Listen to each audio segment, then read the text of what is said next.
Hey there, everyone. Welcome back to Clip Your English. I'm Mia, and I'm so glad you decided to join us today. And I'm Ethan. Thanks for being here with us. So today we're diving into something that, well, affects all of us every single day. Money. Oh, yeah. Whether we like it or not, right? Exactly. We all deal with money. Spending it, saving it, trying not to lose track of it. Yeah, sometimes I look at my bank account and think, where did it all go? I know that feeling. So in this episode, we're going to help you talk about money in English. We'll learn useful words, common expressions, and some practical tips that you can actually use. And here's the thing. By the end of today's conversation, you'll feel way more confident talking about budgets, savings, and everyday expenses in English. Plus, we've got a fun little challenge for you at the end, so definitely stick around for that. Trust me, you might even pick up a money-saving tip or two that'll actually help your wallet. All right, let's get started. So, Mia, I have to ask, why do you think people sometimes feel awkward talking about money? That's a great question. I think, well, in many cultures, money is kind of a private topic, you know? People don't always feel comfortable sharing how much they earn or spend. Right. But at the same time, we talk about it more than we realize. Oh, absolutely. Like when you go shopping with a friend and you say, "Wow, that's expensive," or "I'm trying to save up for something." Exactly. Or when someone asks, "Hey, do you want to grab lunch?" And you're thinking, I'm kind of broke this week. Yes. See, that's everyday English right there. These conversations happen all the time.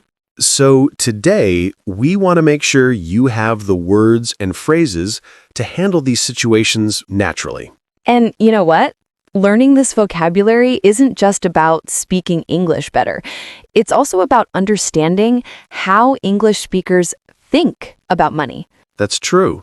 Different cultures have different attitudes about spending and saving. For example, in some English-speaking countries, people are pretty open about budgeting. They'll talk about their savings goals or how they're cutting down on expenses. Yeah, and phrases like living within your means or treating yourself are super common.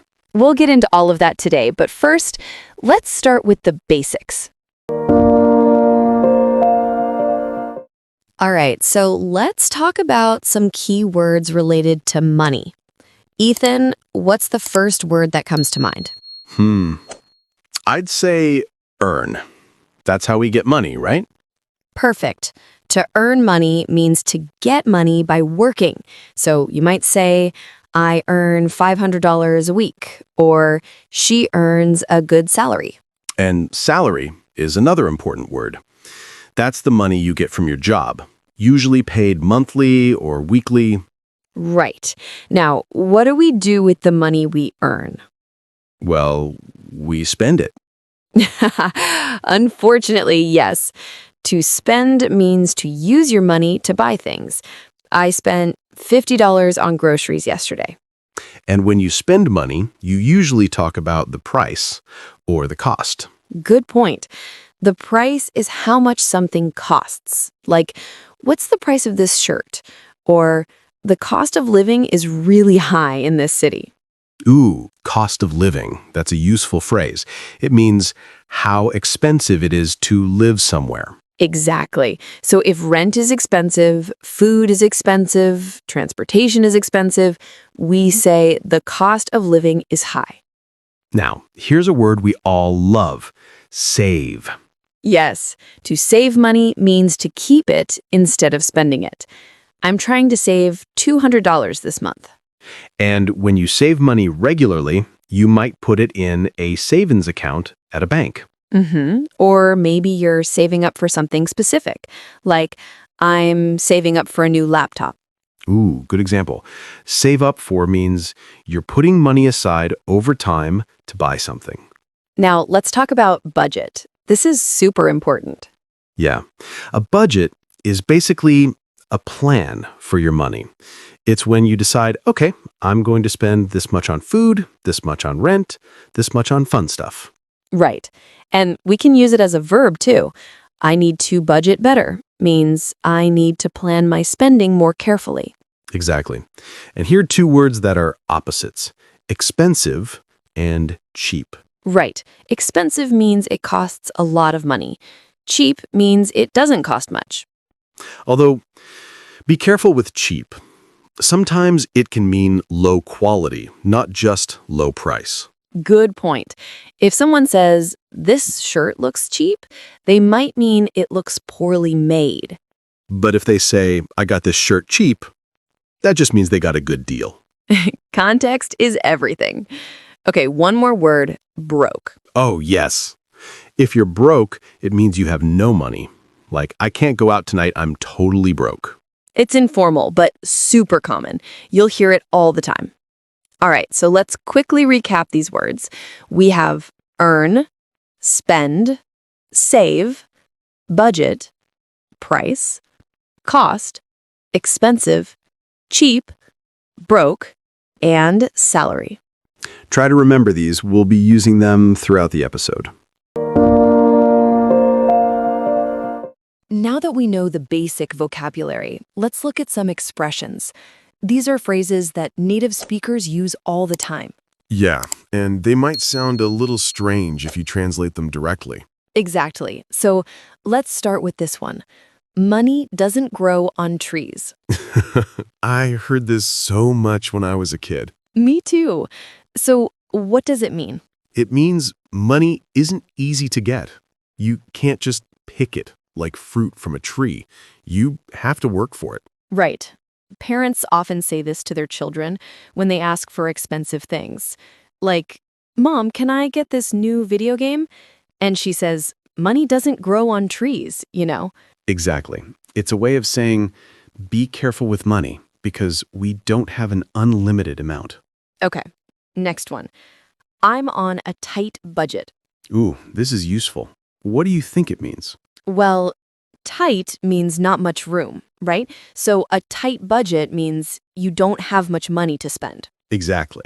You might say, I can't go to that expensive restaurant. I'm on a tight budget right now. It's a polite way to say you can't afford something without saying, I'm broke. Right. It sounds more responsible, like you're being careful with your money. Good point. Okay, here's another one. Save up for something. We actually mentioned this earlier. It means to gradually collect money over time to buy something. Yeah, like I'm saving up for a vacation or she's saving up for a car. It shows that you're planning ahead and being patient with your money. Mm-hmm. Now, what about cut down on expenses? Ooh, this means to reduce how much you're spending. To cut down means to decrease. Right. So you might say, I need to cut down on eating out, or we're trying to cut down on our electricity bill. It's about finding areas where you can spend less money. Exactly. And here's one more. Live within your means. This is a good one. Means here refers to your income, the money you have available. Right. So to live within your means is to spend only what you can afford, not more than you earn. Yeah. If you earn $2,000 a month, you shouldn't spend $2,500. That would be living beyond your means. Exactly. And living beyond your means can lead to debt. Debt is when you owe money to someone, like a bank or credit card company. Yes. And it's something you definitely want to avoid if possible. So, to recap these expressions, money doesn't grow on trees, I'm on a tight budget, save up for something, cut down on expenses, and live within your means. Try using one of these in your daily life this week.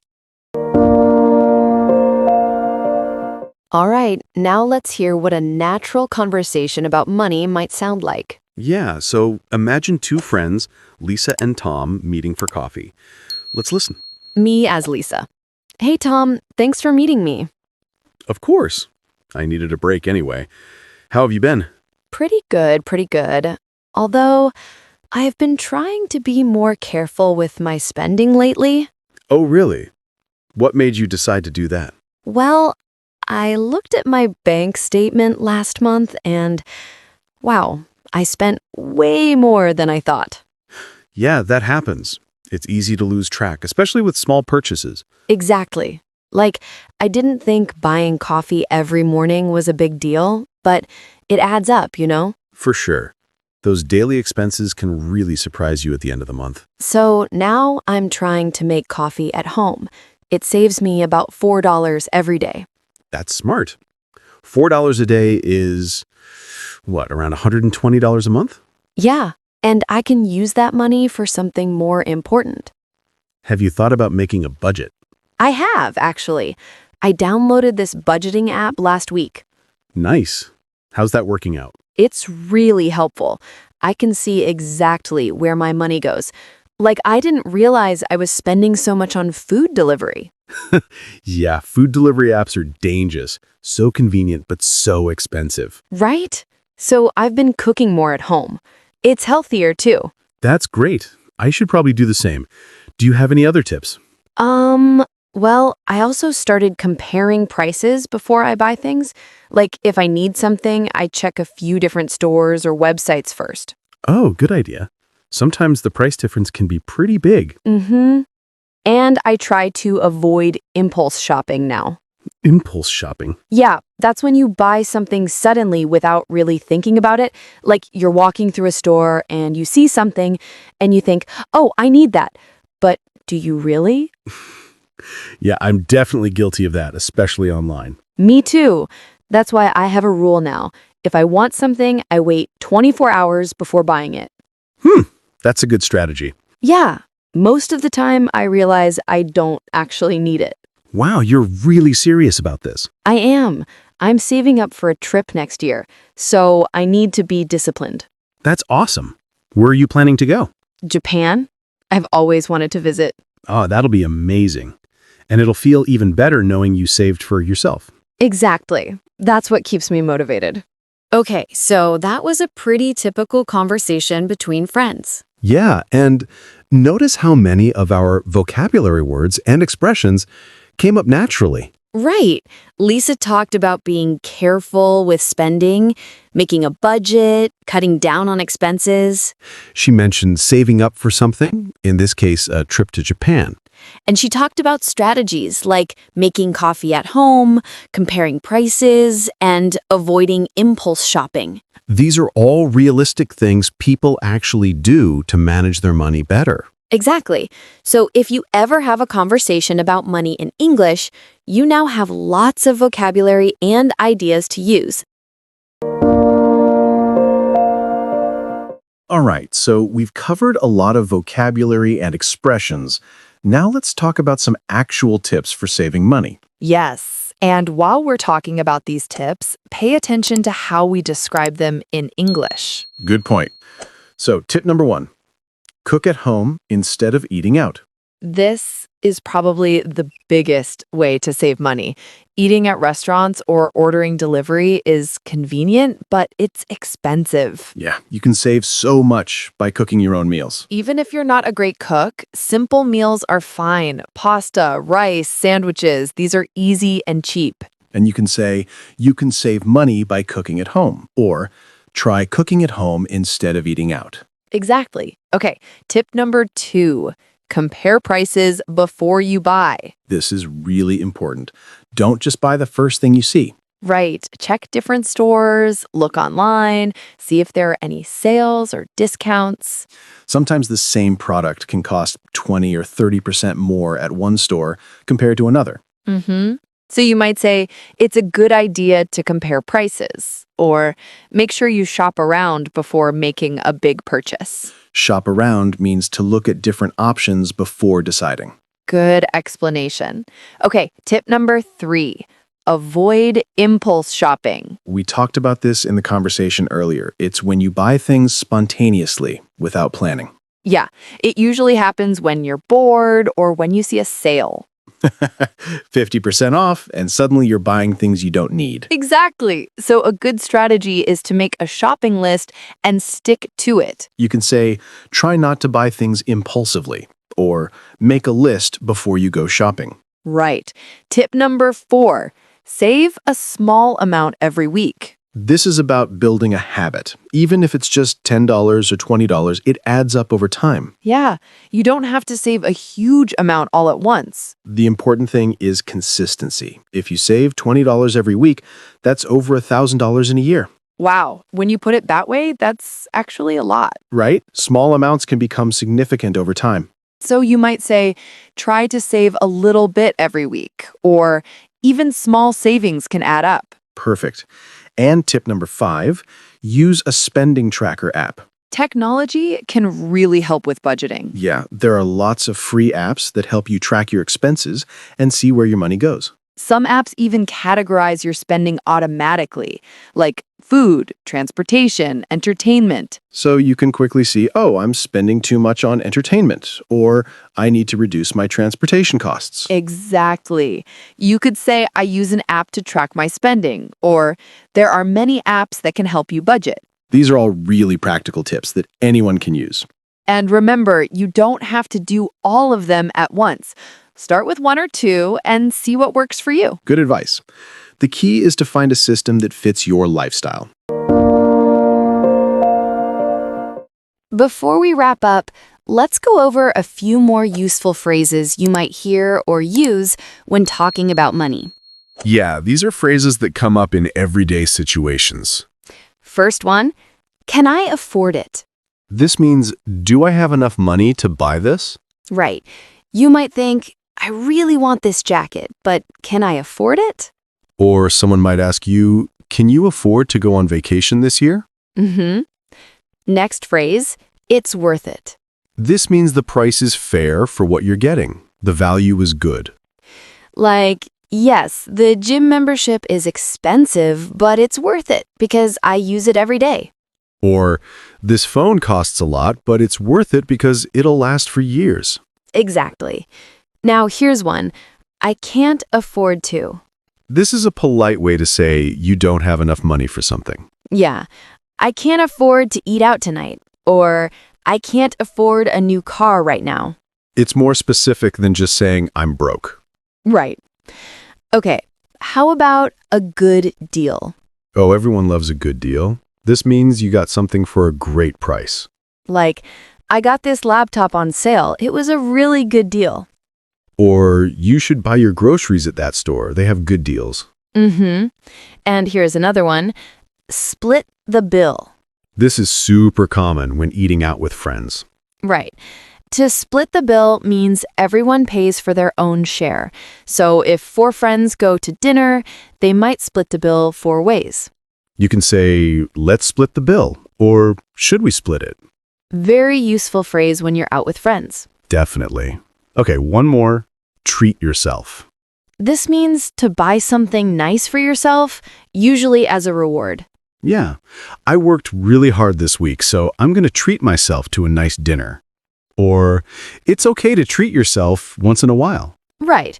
It's about balance. You save money, but you also enjoy it sometimes.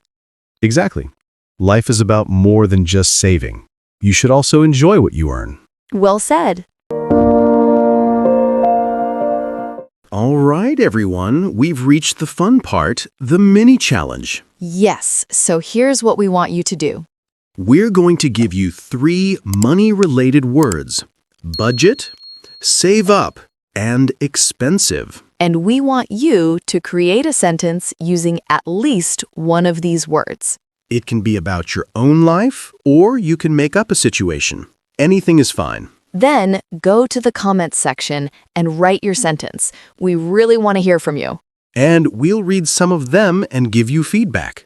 This is a great way to practice writing and to see how other learners are using these words too. So, to repeat, budget, save up, and expensive. Make a sentence and share it with us. We're really looking forward to seeing what you come up with. Wow, we covered so much today. We really did. Let's do a quick recap of everything we learned. First, we learned essential money vocabulary: earn, spend, save, budget, price, cost, expensive, cheap, broke, and salary. Then we looked at common expressions like money doesn't grow on trees, I'm on a tight budget, and save up for something. We also heard a natural conversation about budgeting between two friends. And we shared 5 practical tips for saving money. Cook at home, compare prices, avoid impulse shopping, save regularly, and use a tracking app. Plus, we covered useful phrases like, can I afford it, it's worth it, split the bill, and treat yourself. That's a lot of information, but the key is to start using these words and phrases in your daily life. Exactly. Don't try to memorize everything at once. Just pick a few phrases you like and practice using them. And remember, talking about money in English doesn't have to be awkward or difficult. Right. With these tools, you can confidently discuss budgets, savings, and expenses in any situation. So before we go, we want to ask you a question. Which tip or phrase from today's episode did you find most useful? Yeah, let us know in the comments. We love hearing from you. And if you found this episode helpful, please give it a thumbs up and share it with other English learners. Don't forget to subscribe to Clip Your English for more practical English lessons every week. We also have a Telegram channel where we share extra tips, vocabulary lists, and practice exercises. You can join us at t.me/clipyourenglishofficial. And if you want more learning resources, check out our store at store.clipyourenglish.com. All right, everyone. Thanks so much for listening today. We'll see you in the next episode. Until then, keep practicing, keep learning, and remember, every small step counts. Take care, everyone. Bye for now.